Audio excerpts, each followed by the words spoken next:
What if I told you that your constant pursuit of happiness is exactly what's making you miserable?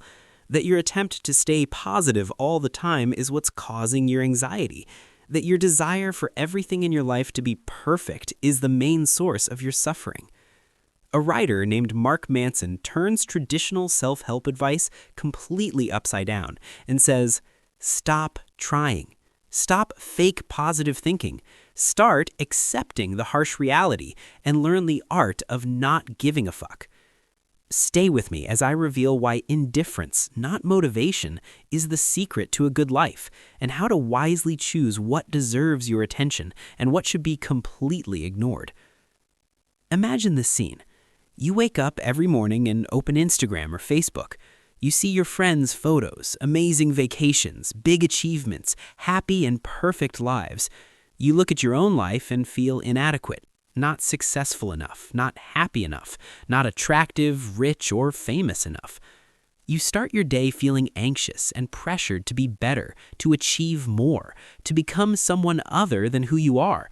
You read motivational books, watch stay positive videos, repeat affirmations, but deep down, you still feel frustrated and empty. This is the trap most people fall into today. We live in a culture obsessed with happiness, success, and perfection.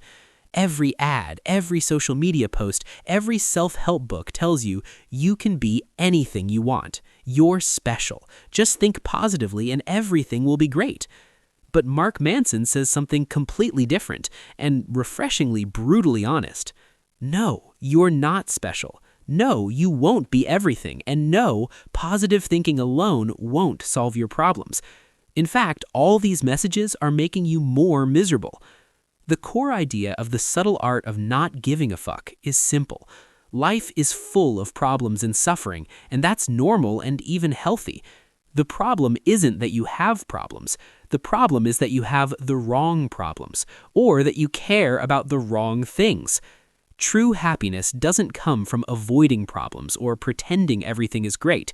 It comes from choosing better problems, problems worth suffering for, and solving them. Not giving a fuck doesn't mean not caring about anything. It means caring only about what truly matters. Let's start with the first powerful idea in the book. You are not special. Growing up, we were told we were special, unique, and capable of being anything. It sounds nice, but it created an entire generation burdened by unrealistic expectations. The harsh statistical truth is that most of us are average at most things. And that's not bad, it's normal. You don't have to be the best, the most famous, or the most successful. You can be ordinary and still be perfectly happy. The problem begins when we measure our worth by being exceptional, when we believe we must stand out to deserve respect or happiness.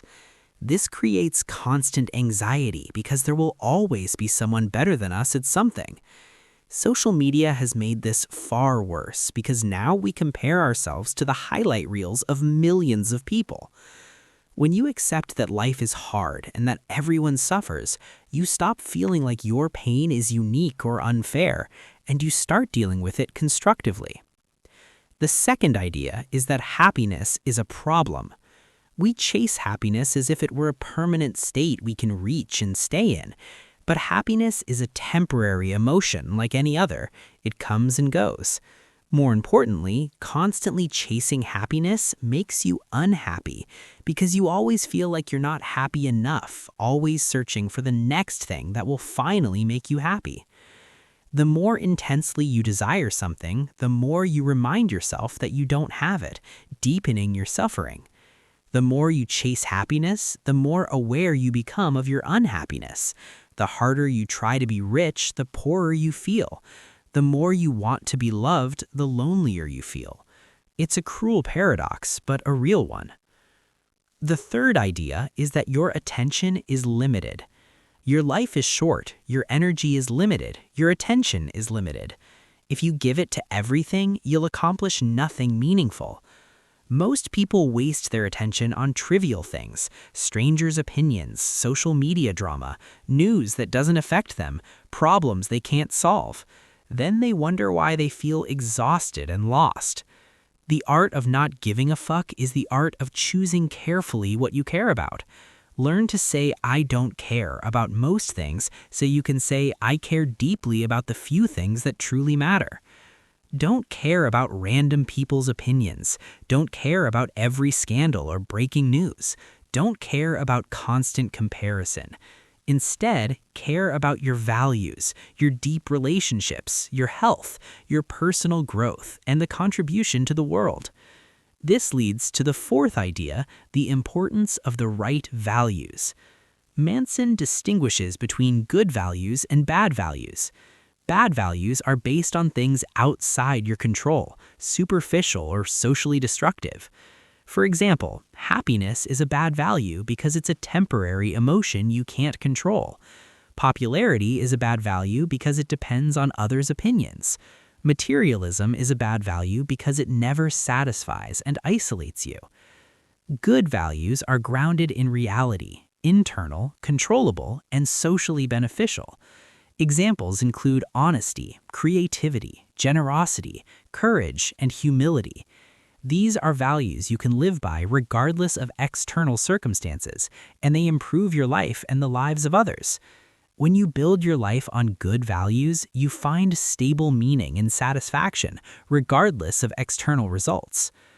Our culture constantly promotes bad values: wealth, beauty, fame, permanent happiness. These are external goals you can't fully control, and they don't guarantee fulfillment even if you achieve them. How many wealthy celebrities lived miserable lives despite having everything on the surface? Because they built their lives on the wrong values. The fifth idea is that you are always choosing. In every situation, you have a choice in how you interpret it and how you respond. You may not choose what happens to you, but you always choose how you think about it and what you do next, even in the worst circumstances. Avoiding responsibility, blaming circumstances or others may feel comforting in the short term, but it leaves you powerless and miserable in the long run. Taking full responsibility, even for things you didn't choose, is scary but incredibly empowering. Manson distinguishes between fault and responsibility. Something bad happening to you may not be your fault, but it is your responsibility how you deal with it. If you were traumatized as a child, it's not your fault, but healing and growing despite it is your responsibility.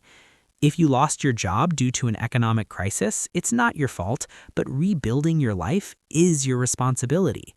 This distinction is liberating because it removes you from the victim role and puts you back in control. The sixth idea is that failure is the path to success, not the opposite.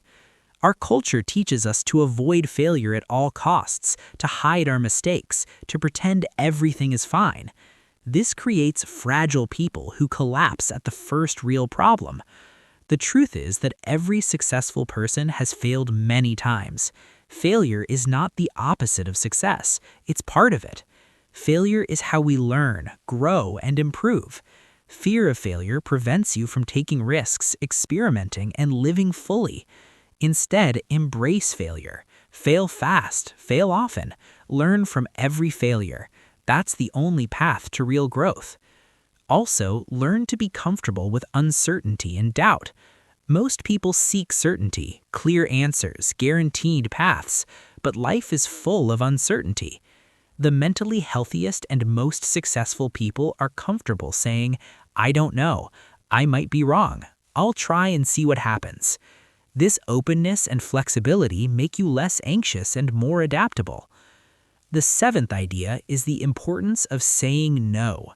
In a world that constantly tells you, yes, you can do everything, and yes, you should chase all your dreams, the ability to say no is a superpower. No to opportunities that don't align with your values. No to relationships that drain you. No to commitments that don't truly matter. Every yes you say to something is automatically a no to something else. Your time and energy are limited, and most things don't deserve them. The most accomplished people aren't the ones who do the most things, they're the ones who say no to almost everything except what truly matters. The eighth idea is facing death. This might sound dark, but it's incredibly liberating. When you accept that you will die, that your time is limited, that everything is temporary, you stop sweating the small stuff. You stop worrying about what people think, trivial competitions, and goals that don't truly matter.